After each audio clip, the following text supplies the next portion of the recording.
3차 검언개혁 촛불행동 이야기 마당. 네, 세 번째 이야기 손님은 바로 여러분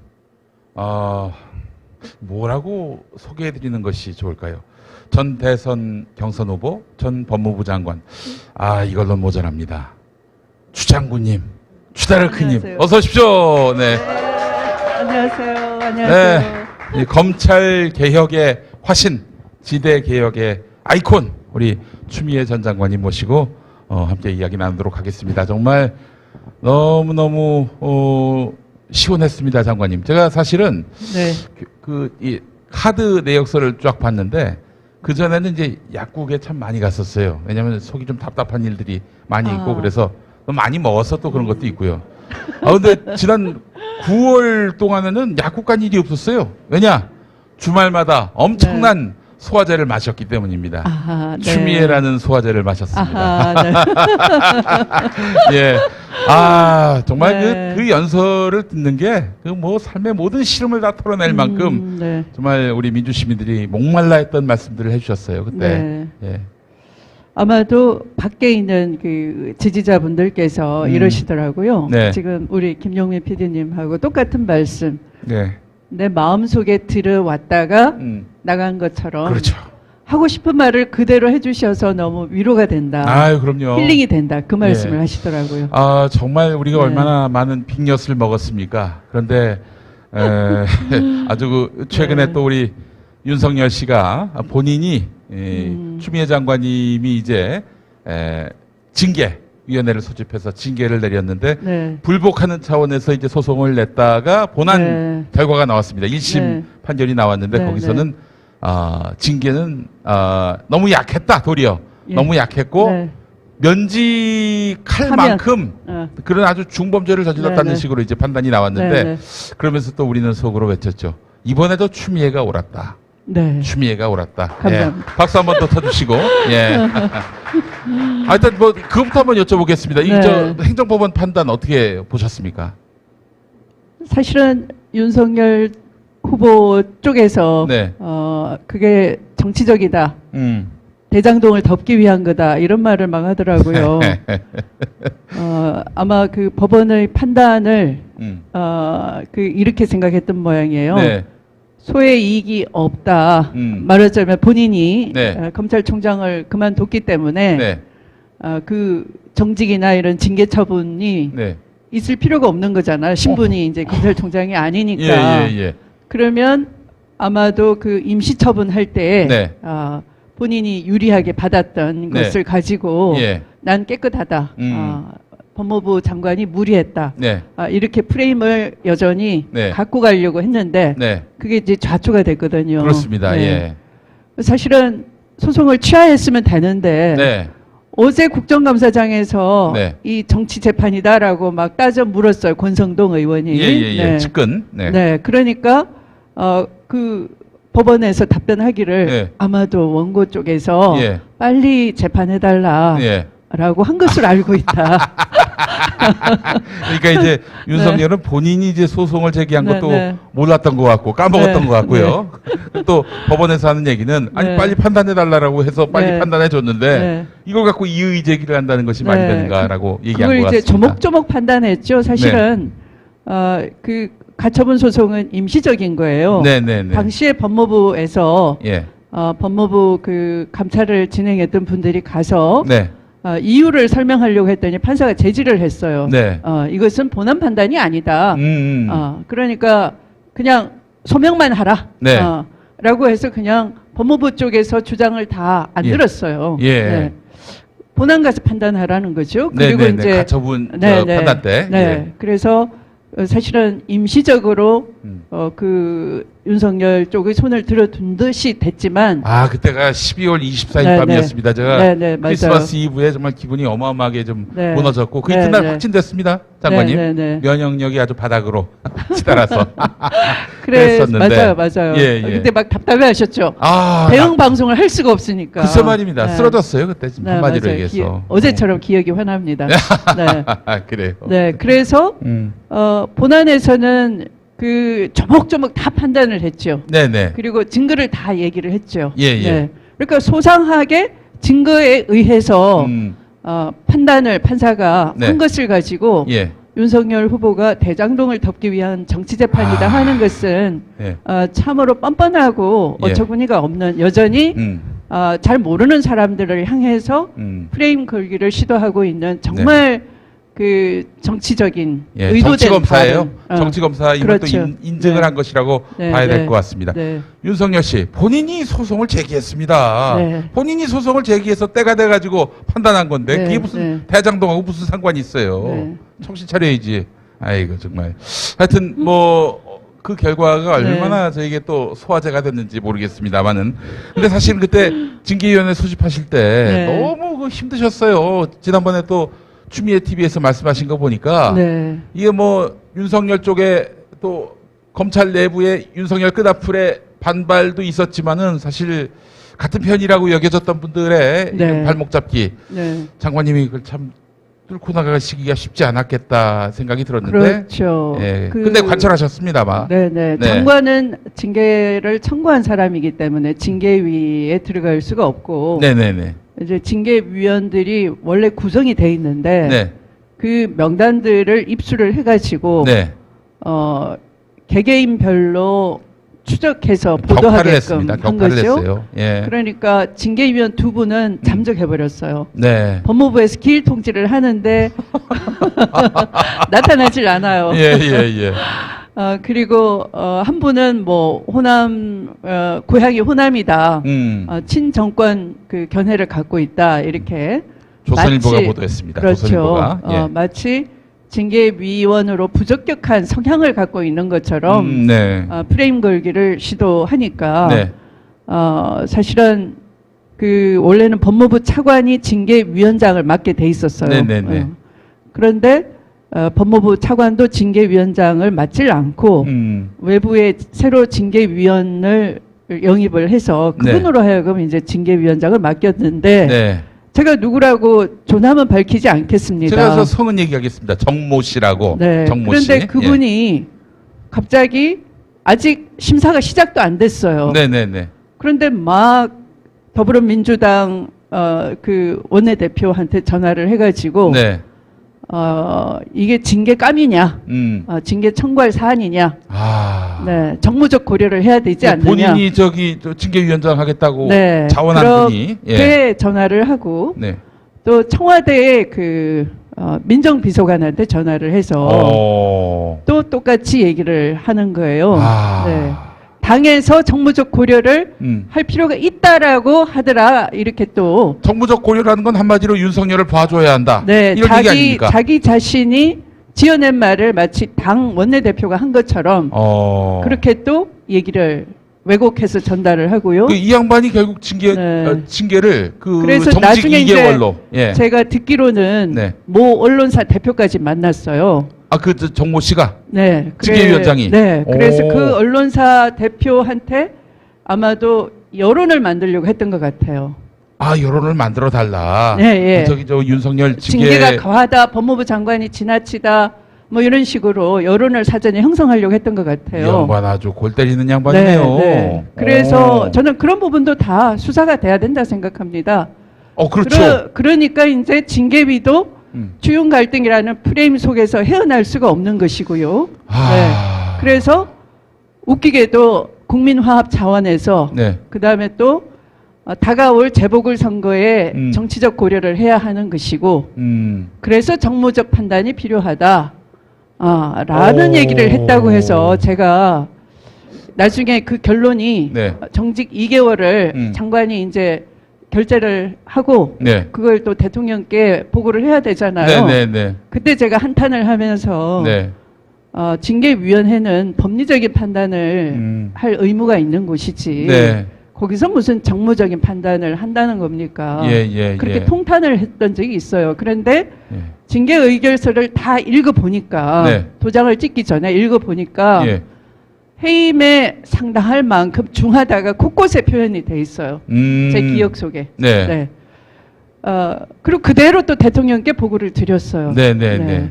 정모 씨가 위원장인 그 징계위원회에서 만든 문건에는 면직이 타당하지만 해임에 상당할 정도로 중하나. 네, 중하나. 해임과 명직은 좀 다르죠. 그렇죠. 그러니까 네, 해임은 공무원 신분을 잃는 것이고요. 면직은 공무원 신분은 유지하되 그 직책만 부여된 직책에서만 면해지는 거예요. 그러니까 지금 법원에서 판단한 것이 제 견해와 같은 거예요. 면직 이상이다. 면직 이상이다. 최소한 면직이다. 그런데 무슨 꼴란 정직 2개월이냐? 그런 거죠. 창피한 거죠. 네. 아이고 참. 그러니까 정치 검찰에 무릎 꿇은 거예요. 사실은 징계위원회라 한들. 근데 그것조차도 못 받아들이고 사실은 난동을 부렸던 거잖아요. 정모 씨는 좀 해명할 필요가 있을 것 같습니다. 법학자면서 말이죠. 어떻게 이 중차대한 상황에서 스스로 이렇게 징계위원장 하겠다고 해놓고는 가가지고 윤석열의 이익을 대변합니까? 분명히 이거는 규명돼야 하고 이거는 수사를 통해서도 규명될 문제가 아닐까 하는 필요하다고 봅니다. 생각을 또 저도 갖게 됐습니다. 자, 이 말씀을 드리는 이유는 지금 말하지 않으면 나중에는 야사가 되는 겁니다. 야사가 되는 거죠. 역사의 뒤안길에 빠져버려요. 오늘 처음 얘기하신 겁니까? 정모 씨 얘기는? 우리 보면 정사가 있고 야사가 있는데요. 이게 야사가 되면 안 되는 거예요. 역사를 우리가 살아 숨쉬면서 우리가 정직하게 얘기를 하면서 이 길을 바로 잡지 않으면 길이 자꾸 삐뚤어지게 됩니다. 이분들은 언제든지 또다시 개혁 세력으로 포장할 수가 있어요. 맞습니다. 아니 그 정모 씨는 사실은 뭐 검찰 개혁에 있어서는 우리 편인 줄 알았던 인물 아니었습니까? 그래서 다들 추천을 저한테 했었죠. 그리고 위원장이 됐었죠. 알겠습니다. 저희 이거는 좀 생각 빠른 기자분들 계시면은 한번 취재를 좀 하셨으면 좋겠습니다. 민주당 내에서도 그렇게 그 장관님의 그 검찰 개혁에 대해서 딴죽 걸고 이렇게 뭐 하여간 회방 놓는 사람들 있었습니다. 그분들이 뭐 대략 다 윤곽이 드러났는데 이분들도 책임져야 되는 거 아닙니까? 아까 여기 막 들어오기 전에 제가 페이스북을 통해서 알고 있는 양모 목사님께서 질문을 하시더라고요. 이렇게 왜 민주당에서는 장관님 안 도와줬어요? 법무부 장관 시켜놓고 그렇게 질문하시는데 제가 제 신세를 이렇게 묘사했습니다. 저보고 이 검찰이 매설해놓은 지뢰를 꼭 밟고 있으라. 지뢰가 터지지 않도록 꼭 밟고 있으라. 그러면 우리끼리 그냥 잘 쉬고 있을게. 그 신세가 제 신세였습니다. 한마디로 장관님을 그냥 뭐 총알바지처럼 이렇게 총알바지가 아니고 터질 뻔한 지뢰를 안 터지도록 꼭 밟고 있으라. 움직이면 안 돼. 그냥 가만히 있으라. 결국 그렇게 된 양상 아닙니까? 아니 그랬더니 제가 이걸 지뢰를 밟고만 있으면 어떻게 빨리 해체를 해야지. 그럼요. 해체를 해야죠. 열심히 해체해가지고 이거 이 정도니까 개혁해야 됩니다. 그러니까 시끄럽다, 우아하지 않다, 스타일이 문제다, 추윤 갈등이다. 그러니 너는 해임되어 마땅하다. 이렇게 된 거잖아요. 알겠습니다. 아니 저기 이번에 그 경선 과정에서 토론 때도 쟁점이 됐었는데 정말 이낙연 전 총리가 그때는 이제 당대표 시절이었죠. 청와대에다가 추미애 장관 해임을 건의를 했었습니까? 본인은 부인하던데. 일단 언론 보도에 이제 11월 중순쯤 되면 수용 갈등 때문에 이슈 전환이 필요하다. 그리고 이 민주당 쪽에서 장관뿐만 아니라 이제 검찰총장 두 사람을 그 해임 건의를 하겠다 이런 보도를 봤어요. 그리고 제가 일주일 뒤에 국회가 열렸는데 야당 의원이 저에게 장관이 시끄럽게 하는 것, 목소리 자꾸 내는 것은 아마도 정치적으로 서울시장 나가려고 자기 볼륨을 키우는 거 아니냐 이런 질문이 있어서 제가 그런 정치 욕심은 일찌감치 버리고 이 자리에 있고 검찰 개혁이 오로지 사명이다. 검찰 개혁 다 하고 다 할 때까지 나는 이 자리에 있겠다라고 얘기를 했어요. 그 말씀은 야당뿐만 아니라 이제 저는 정부 여당 다 들으라고 한 얘기였어요. 그런데도 계속 12월 초에 그 전 원내대표 지냈던 그 의원이 중진화 의원이 또 장관은 큰일을 했다. 뭐 그 검경 수사권 조정, 공수처 설치 다 해놨다. 그래서 이제 다음 타자한테 열심히 일한 당신 쉬어라. 뭐 바톤을 넘길 필요가 있겠다 이런 해임 쪽의 기운 그런 말을 하기 때문에 야 이거 큰일 났다. 예. 지금 한창 아니 징계위원회 소집도 안 됐는데. 네, 징계위 빨리 구성하고 이 방해를 계속 놓는데 징계 방해를 놓는데 네.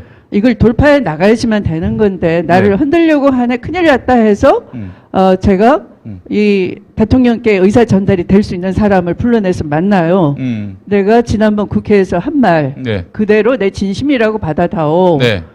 내가 아니면 이 일을 할 사람도 없고 나 그 사명을 가지고 이 자리에 앉아 있는 것이고 사실이 그렇죠. 내 예. 개인의 정치 인기 관리하려고 하질 네. 않았다 여태까지. 예. 그래서 이 일이 굉장히 중요한 이게 끝날 때까지는 나를 좀 가만 내버려 둬라 이렇게 흔들지 마라. 얘기를 했어요. 예. 네.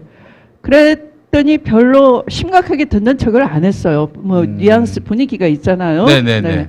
그리고 결국은 이제 그 징계 그 정직 2개월 의결서 가지고 이제 가서 네. 대통령 결재를 받는데 네. 당에서 부담을 느끼니 네.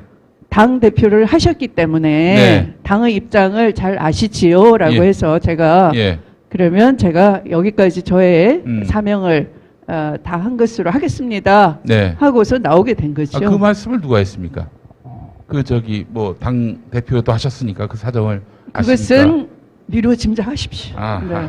알겠습니다. 저보고 웃는 분들은 다 알고 계시네. 짐- 꼭 물어요 또. 네. 짐작이 잘 안 돼가지고 예, 알겠습니다.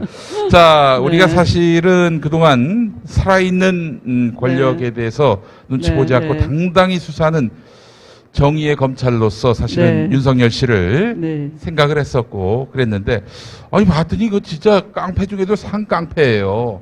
이거 완전히 이게 조폭 조직으로 만들어 버렸는데 네. 단지 그 사람이 검찰 조직을 수호할 목적으로 그랬다라고 라고 볼 수는 보면 안 없겠죠. 되고요. 예. 네, 우리가 그 역사는 어떤 의지를 미리 갖고 있지를 않습니다. 네. 역사는 그날이 쌓여서 역사가 만들어지는 것이고요. 네네네. 우리가 attention, 그러니까 주의하잖아요. 그런 주의를 하지 않으면 역사는 늘 삐뚤게 가게 돼 있어요. 네. 그리고 역사라는 건 똑같이 그대로 재현되진 않아요. 반복되지는 않습니다. 네. 그러나 역사의 경향성은 반복돼, 유사성. 그러니까 네네네. 지금은 바로 정치 군인이 예. 이 국민의 주권을 찬탈하고 권력을 잡겠다라고 했을 때 네. 그 사악한 세력이 되듯이 똑같이 그 공백 정치 군인의 자리를 정치 검찰이 네. 그러니까 윤석열은 하나의 그런 기득권 세력의 얼굴이에요. 네. 하나의 퍼핏이라고 할 수 있어요. 네, 그러니까 네. 윤석열이 황당한 말을 하거나 뭐 앞뒤 논리 안 맞는 말을 해도 아무 상관이 없어요. 언론은 아름답게 포장해 줄 것이고. 글쎄 말입니다. 네. 윤석열 후보가 안 똑똑할수록 참으로 다행인 거죠. 조종하기 쉽기 때문에. 똑똑하면 더 문제가 되겠죠. 그러니까 컨트롤이 예. 안 될수록 좋은 거예요. 네. 아주 최적임자죠. 그러니까 윤석열 후보가 지금 하는 말이 그러잖아요. 하나는 도덕적으로 자기가 가장 깨끗하다와 네. 역대 검찰총장 중에 자기만큼 탈탈 털린 사람이 있느냐, 가족 측근까지. 저기 장관님 그거 하나 네. 좀 여기서 팩트 체크를 해야 될 것 네, 같은데 네. 문재인 정부가 윤석열 씨를 탈탈 턴 적이 있었습니까? 한 번도 못 들었죠. 네. 엉뚱한 얘기를 하고 있어요 그 양반이. 네. 그냥 장관이 징계 청구했다고 쫄아가지고 장관을 내쫓았잖아요. 네. 네. 턴 적 없어요. 뭐 어떻게 톱니까? 네. 아, 근데 털면은- 어제 홍준표 후보가 그렇게 말을 못 하더라고요. 저한테 물어봤으면 제가 예. 알려드렸을 텐데. 사법고시 동기신데 네. 너무 좀 많이 안타깝습니다. 그리고 전 잘할 줄 알았죠. 그런데 그리고 그다음에 당신들이 무능하다. 홍준표 네네. 보고. 예. 당신이 유능했으면 내가 불려 나왔겠느냐. 네. 이렇게 뻔뻔한 거예요. 그게 바로 그런 기득권 세력의 아주 최적임 도구인 거예요. 네. 그래서 당당하게 말하라라고 네. 주문을 다 넣었다고 봐야 되는 것이지. 그냥 그 개인이 이제 되게 뻔뻔해졌네. 네. 이렇게 말하면 안 돼요. 네. 그 뒤에 배후에 예. 의도. 그러니까 국가 권력을 잡겠다라고 하는 사악한 세력의 대리인이다. 이렇게 봐야 되는 것이고. 네. 그래서 윤석열은 거의 아마 그냥 놔두면 우리가 거의 지금 파시즘으로 가는 그 입구쯤에 있다라고 봐야 되는 거예요. 파시즘은 상식을 파괴하는 거예요. 네, 네, 네. 그러니까 언론이 선전 도구가 돼서 예. 인간의 사유 능력, 사유함으로써 인간은 존엄한 건데 네. 그 가장 핵심인 사유 능력을 이렇게 파괴하는 거예요. 재갈을 물리고. 네. 네, 그러면 우리는 항상 유튜브만 네. 와서 이제 떠들고 그래야 되겠죠. 네, 우리 무대가. 네. 또 유튜버 하나둘씩 또 사라지겠죠. 사라지겠죠. 네, 법을 또 법 기술을 부려서 잘 만들어가지고 그러니까 예. 굉장히 그 위기로 가는 민주주의의 위기, 역사의 퇴보 예. 이런 위기감을 가져야 되는데 이게 그냥 장난스러운 거예요. 우리 안에서도 그냥 적당히 타협하고 네. 또 넘어가고 그러면 내가 국회의원 자리 하나는 하겠지라는 네. 예. 그 우리 안의 계산 이런 것 때문에 저쪽이 굉장히 네. 컨트롤하기 좋구나 예. 라고 하는 거죠. 예. 네. 자, 우리 한 분이 6년 네. 뒤 미애로 합의봐 이렇게 또 올려주셨습니다. 예. 네. 진작 좀 합의 보시지. 아유, 죄송합니다. 6년 후에는 미애로 무조건 합의합니다. 무조건 합의합니다. 예, 꼭 합의봐. 예. 아니, 사실 이번에 네. 대선 후보가 되진 못하셨지만은 네. 이제 검찰 개혁을 기치로 네. 나선 대선 후보가 있습니다. 네. 그 대선 후보에게 윤석열을 어떻게 상대해야 할지 예, 좀 이렇게 조언을 해주신다. 그러니까 윤석열의 상대가 아니에요. 네. 그러니까 이건 전면전이고요. 네네. 우리가 역사를 지키느냐 못 지키느냐. 그럼요. 예. 그 문제인 거지. 이게 사실은 만약 윤석열 같은 네. 사람이 반성도 네. 없이 만약에 정말 지금의 이 네. 그 염치 없는 태도로 대통령 당선되면은 쿠데타가 성공한 거 아닙니까? 그러니까 이 쿠데타는 그 조용한 쿠데타. 그러니까 대중을 동원한 합법적인 쿠데타이니까 할 말도 없는 거죠. 그러니까 네. 우리 안의 그 태만함, 나이브함, 네. 또 우리 안의 계산, 네. 이런 것들이 그냥 넘겨준 거나 똑같아. 우리 역사에 죄를 그렇죠. 지는 거나 똑같아요. 우리 추 장관님 그 네. 징계위원회 네. 소집하고 그렇게 해서 징계를 하려고 했을 때 네. 발목 잡았던 사람들, 이 추윤 갈등 프레임으로 이렇게 발목 잡았던 사람들, 그 사람들하고 지금 하시는 말씀이에요. 그렇죠. 예.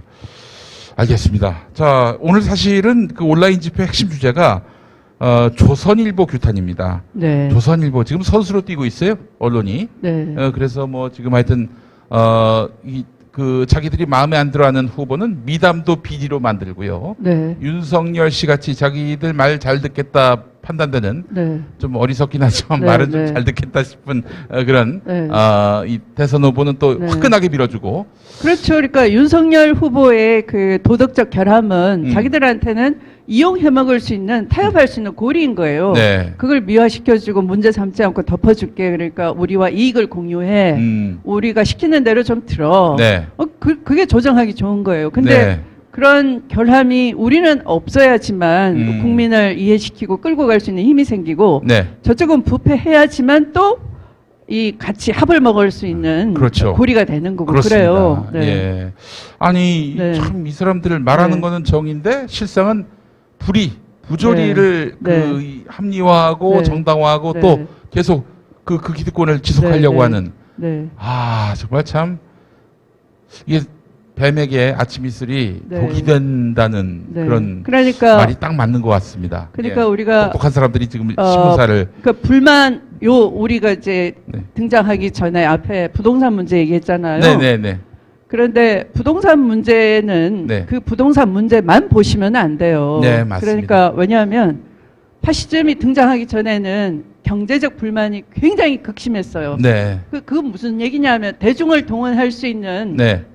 좋은 밭이 토대가 형성이 다시 됐다 이런 불만으로 얘기죠. 가득 차 있으니까. 예. 그러니까 그 불만을 선동하기 딱 좋은 상황인 거라는 얘기예요. 네. 그래서 우리가 너무 부동산 그러면 그들의 계산에 말려드는 거예요. 네, 맞습니다. 그러니까 예. 그 부동산 문제는 사실은 이전부터 있어 왔던 문제가 누적돼 있었던 것이고 네. 그 부동산으로 부패를 만들어내고 부패를 확대 재생산했던 세력이 있기 때문에 부동산 문제가 안 풀어졌던 거예요. 맞습니다. 우리는 우리 방식대로 차근히 풀면 돼요. 원가 공개하고 택지를 공공지분을 많이 확대를 해가지고 그 부동산 거품을 빼고 이런 우리의 어떤 조곤조곤한 그 방식으로 계속 국민을 이해시키고 네. 이 불만을 자꾸 이렇게 해소할 수 있는 정책을 꺼내는 한편 네. 똑같이 부동산에서 논란 토끼처럼 떠들면 그들의 계략과 의도에 그냥 넘어가는 거예요. 사실 뭐 부동산에 네. 대한 불만이라고 하는 게 네. 같은 불만이 아니지 않습니까? 네, 네. 뭐 집이 있는 분들은 이거 네. 계속 네. 올라가야 되는데 네. 이렇게 막으려고 하지 마라, 규제하려고 하지 네. 말라 이런 네. 불만이고 네. 또 없는 분들은 또 없는 분들대로 네. 네. 아니 서울에서 그 자기 집을 하나 구할 수 없는 이런 현실에 대한 불만일 것이고 네. 그러니까 결국 근본적인 개혁 아니고서는 그렇죠. 모두가 행복할 수 있는 네. 근본적 개혁 아니고서는 네. 그것은 불가능하다. 그래서 네. 말씀하신 게 지대 개혁 아닙니까? 그렇죠. 네. 예. 네. 지대 개혁. 좀 실현만 하면은 정말 유토피아가 열릴 텐데. 예. 유토피아라는 먼 얘기보다는 그죠. 저는 그 재난지원금처럼 네. 고통을 해소를 당장은 못하지만 그렇죠. 우리가 해소하려는 진심을 갖고 있다. 궁극적 유토피아. 네네. 네. 근데 그것을 이해하는 정치 세력. 그러니까 네. 우리가 어떤 이게 파시즘은 뭐냐면 불만을 선동해가지고 메시아를 구하는데 그 메시아는 네. 자기 권력을 확대하는 욕심밖에 없는 거지. 그렇습니다. 정말로 예. 대중을 구원을 할 수는 없는 거죠. 네. 그건 종교 세상에나 있는 것이죠. 맞습니다. 그러니까 예. 현실에서의 정치인은 공화정 아래에서는 가장 민주적이고 그 고통을 분담하려는 정책을 열심히 꺼내고 개발하고 그걸 대중을 이해시켜서 네. 정책의 실현 가능성을 높이는 것 그게 필요한 거예요. 네. 그게 우리가 잘 할 수 있는 분야예요. 네. 그런데 왜 그것이 이렇게 잘 작동도 안 되고 우리 안에서 재난지원금을 무슨 80% 줘야 된다, 88% 줘야 된다. 네. 저는요 지금 실업자인데요. 그러시네요. 서울에서 집 하나 갖고 있다는 이유로 부부 네. 실업자인데 몽땅 다 우리 가족은 예. 네, 재난지원금이 없더라고요. 대상이 아니십니까? 아니더라고요. 저 불만 많습니다. 알겠습니다. 자, 이제 조선일보가 또 이번 대선에도 이제 네. 선수로 뛰고 있는 상황인데 네. 어떻게 이들의 그 욕망과 또 이런 야욕과 이런 선거 개입을 막을 수 있을지 원조 안티조선 아니시겠습니까? 우리 또 추 장관님께서. 네. 그 조선일보가 안티추미애였죠. 그렇죠. 네. 예. 네. 예. 네. 자, 어떻게 보십니까? 이런 언론의 개입. 사실은 검찰 개입은 뭐 여러 법으로 제도로 차단할 수는 있겠지만은 네. 뭐 그래도 이제 남몰래 또 개입을 하겠지만요. 네. 이 언론이란 이름으로 언론의 자유라는 미명 아래 그냥 정신없이 지금 파고들고 있는데 또 그들의 영향력도 무시할 수 없고요. 신문뿐만 아니라 뭐 방송으로도 이렇게 개입하려고 하고 있는데 어떻게 막을 수 있을까요? 우리가 그 사회 대개혁을 촛불광장에서 약속을 했는데요. 아까 그 시대님 목사님 말씀하셨잖아요. 네네네. 권력을 가지고 있으면서 제대로 사회 대개혁을 위한 권력을 써먹지를 않고서 5년을 지나버리니 네. 촛불 들었던 국민이 너무 지쳤다라고 예. 하잖아요. 예. 저는 정확한 말씀이라 보는 거고요. 네. 언론 개혁을 한꺼번에 급격한 충격요법으로 할 생각을 할 필요가 없는 거예요. 지금 피해자 구제법처럼 네. 피해가 극심한 네. 정말 악의적이거나 네. 중과실 네. 그런 태양으로 국민 피해를 야기할 때는 네. 피해를 배상해야 된다. 네. 이런 민사적인 책임이라도 져라. 네. 이렇게 함으로써 언론이 좋은 방향으로 오게끔 이렇게 한 걸음씩 걸어가야 되는 게 민주적 방식이잖아요. 네네. 근데 왜 그것마저도 이번에 안 하는 것인지. 네. 그러니까 그거부터 먼저 촉구를 해야 되는 거. 그건 절대 과격한 방식이 아니거든요. 네. 그러니까 아주 필요한 최소한 네. 동의할 수 있는 첫걸음 단계인 거예요. 네. 그러면 이렇게 질문을 바꿔야 될 것 같습니다. 네. 검찰 개혁도 그들이 네. 거의 사실상 제동을 걸었고 네. 언론 개혁도 지금 네. 또 제동을 걸었고 누가? 결국 민주당 내 이른바 네. 네. 수박 의원들이라고 네. 네. 할 수 있는 이런 정치인들 네. 이들이 좀 수지를 좀 그 회복하고 그리고 지금 민생 또 개혁에 적극적으로 좀 의지를 보이고 그렇다면은 좀 뭔가 달라지지 않을까. 민주당이 그렇게 나서서 개혁의 깃발을 들었을 때 추미애가 들었던 그 깃발을 들었을 때 오늘 그것 때문에 여러분 모이신 거 아니에요? 이 자리에 다. 아유 반갑습니다. 네. 반갑습니다. 네. 예. 진짜 많이 보이신다. 네. 아이고, 다들 그냥 뭐, 아름다운 분들이십니다. 네, 네, 네. 예. 아니, 정말 그 민주당 의원들 문제가. 끄득끄득 하시고, 막 저기, 네. 반갑습니다. 예, 네. 예. 아니, 전에 그 마지막에 서울에서 연설을 하셨을 때 제가. 네, 사랑합니다. 그래요. 추미애가 깃발을 들었을 때, 추미애가 당대표로 또 대선에 적극적인 역할을 했을 때, 그때 이제 사실은 정말 민주당이 개혁의 정체성을 회복하고, 그리고 또 대승을 하지 않았습니까? 우리 추미애 장관님이 민주당 대표하실 때, 박근혜 탄핵, 그리고 대선 승리, 그리고 지방선거는 이건 역대급 압승, 그 길들을 만들어 오셨습니다. 또 그때 당원들이 폭증을 했었어요. 예. 이렇게 민주당이 개혁을 할 때만 살 수가 있고 힘을 얻을 수 있는 건데 왜 이렇게 제대로 뭐 흐리멍텅한 모습을 계속. 그리고 이제 그 민주당이 결코 급진적이지 않거든요. 민주당 방식이. 뭐 그거는 뭐 답답할 정도로 다 이제 이해를 하시는 부분입니다. 그러니까 행동 양식은 대단히 보수적이에요. 그러니까 그 내용은 우리 사회를 어제보다 더 나은 오늘보다 더 나은 내일 방향은 정했지만 그 속도도 아주 더디고 여론 수렴하고 또 그 중에 할 수 있는 거 그냥 다 이 장가지 다 빼고 그냥 조금씩 하려고 하는 그런 정말 이 성질 급한 사람은 정말 물러 터졌다 할 정도로 그런 당이잖아요. 저 같은 사람들은 그런 생각이 들긴 하는데 또 그런데 지금은 그것마저도 안 하려고 하는 거 보고 이게 답답해서 여러분들이 모이신 거 아닌가 그렇습니다. 싶어요. 그리고 또 추미애에 열광하는 것이고. 진작에 좀 열광하시죠. 여러분 6년 후에는 정말 우리가 찐을 뽑읍시다. 찐을. 예, 알겠습니다. 아니 뭐 빛꽃 장렬하죠. 예, 이번에 뽑힌 분도 찐입니다만은 확실한 찐.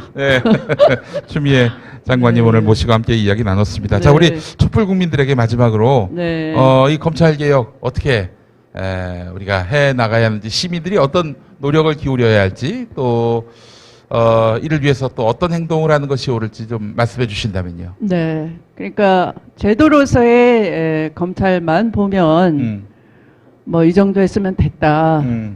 또 다음 정권에 넘기지라고 편안하게 생각할 수 있어요. 그러나 우리가 사회 분위기상 아까 그런 역사는 어떤 의사를 미리 갖고 있는 게 아니고요. 또 우리가 예언자는 아니잖아요. 그러나 노무현 대통령 말씀처럼 오늘이 하나씩 쌓여서 역사를 만들고 내일이 만들어지는 거니까 그런 관점에서 오늘의 이 위험성, 위기성을 보면 언론 환경이 하나의 그런 보수 기득권을 유지하려는 노골적인 의사를 갖고 있고요. 진실을 외면하고 권력 감시를 하지 않고 있는 것이죠. 사실은 민주적 권력은 민주적 제도 틀 안에서 시민도 감시하고 하기 때문에 삐뚤게 가지는 않습니다. 그리고 대통령도 그런 어떻게 보면 종교인 이상으로 굉장히 절제된 그런 분이시고요. 권력 남용이라는 것보다는 오히려 권력 행사를 안 하시기 때문에 더 답답한 경우가 더 많잖아요. 그런 정도고 그런데 이 언론이 감시해야 될 권력은 오히려 그런 국가 권력을 주권재민의 국가 권력을 찬탈하겠다라는 의도를 가진 검찰 권력과 또 그들과 야합한 보수 정당인 국힘당 또 그들 편에 서서 국민의 그 눈과 귀를 가리고 있는 언론 또 그들의 뒷배가 돼준 재벌 이들이 저지르는 일이 경제면 화천대유 대장동으로 드러나는 것이고 맞습니다. 또 그것이 권력이면은 지금 대선을 앞두고 그들이 벌이고 있는 전개하고 있는 이 요란함을 보는 것이고요. 그래서 이 위기를 생각하면 검찰 개혁을 윤석열만 바라봐서는 안 되는 거예요. 그러니까 지금 이대로 가면 윤석열이 실패하면 제2의 윤석열을 또 만들 수 있는 거예요. 제2 제3의 윤석열을. 그래서 이것은 완전히 뿌리 뽑으려면 결국은 우리가 끝장을 봐야 되는 것인데 맞습니다. 그건 결국 이 수사를 전담하는 수사청을 만들어내는 거고요. 수사권을 빼내면 네. 사실은 검찰이 원래의 그 법률 전문가로서의 모습으로 돌아가는 거예요. 아니 보세요. 지금 네. 여전히 압수수색 그 청구권을 갖고 있기 때문에 네. 그 화천대유 관련한 네. 또 대장동 관련한 그런 네. 압수수색 네. 어? 네. 그 검찰이 취사 선택하고 네. 있지 않습니까? 네. 이러니 네. 경찰이 제대로 또 수사를 못 네. 하고 있는 네. 상황이고 네. 그래서 검찰에게 네. 지금 부여된 수사권도 네. 이제 수사청으로 네. 독립을 시켜야 한다. 네. 그러면 예. 수사 전문화도 이루어지는 것이고요. 네. 그래서 그런 언론 개혁은 아까 말씀드린 그런 국민 피해를 네. 예방할 수 있는 네. 피해자 구제법을 빨리 통과시키고 이런 것을 우리가 힘 있을 때 하나씩 해내야 되는 것이고 네. 그리고 다음 정권 초반을 우리가 늘 정권을 잡으면 대통령은 그날의 여론조사에 너무 그 신경을 받죠. 영향을 많이 받기 때문에 네.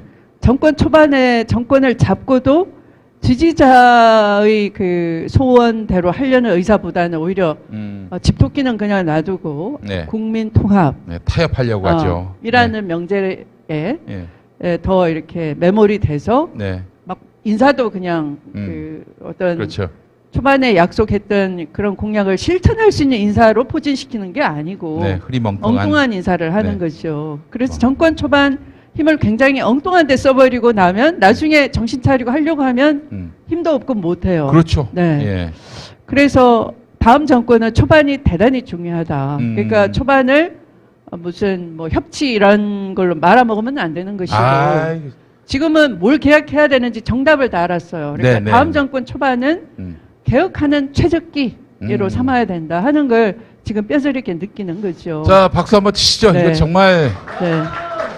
저희가 네. 기대했던 정답입니다. 또 많이 봐왔던 그때까지 여러분들이 예. 계속 감시해 주시고 응원해 예. 주셔야 됩니다. 함께 해 주실 겁니까? 예, 감사합니다. 장관님 하나만 더. 네. 이제 검찰 개혁의 아이콘이 되셨는데 네. 앞으로 뭐 하실 거예요? 제가 검찰 개혁만 아이콘이 아니에요. 지대 개혁의 아이콘이기도 하고 언론 개혁의 아이콘이기도 하고. 이렇게 가두려고 개혁의 아이콘으로 하겠습니다. 그럼 네, 개혁의 네, 아이콘. 네, 네. 네. 감사합니다. 앞으로는 네. 어떤 그러면 뭐 앞으로 계획이나 이런 것들. 모르죠. 이제 저는 지금 뭐 여기 이렇게 여러분 앞에서 말씀을 드렸기 때문에 네, 여러분과 네, 함께하겠다라는 예, 예. 말씀만 드리겠습니다. 알겠습니다. 네. 자, 앞으로 할 일은 개혁의 기수가 되겠다. 깃발을 네. 들겠다. 이 말씀 아니겠습니까? 원래 예. 들었잖아요. 예. 또 드시죠. 뒷북이야 뒷북. 네, 더 높이 드시기 바라겠습니다. 예. 자, 우리 법무부 장관 지내시고 검찰 네. 개혁, 지대 개혁 등등 각종 네. 개혁의 모든 개혁의 아이콘이신 네. 우리 추미애 장관님과 함께했습니다. 장관님 오늘 귀한 시간 내주셔서 감사합니다. 감사합니다. 네.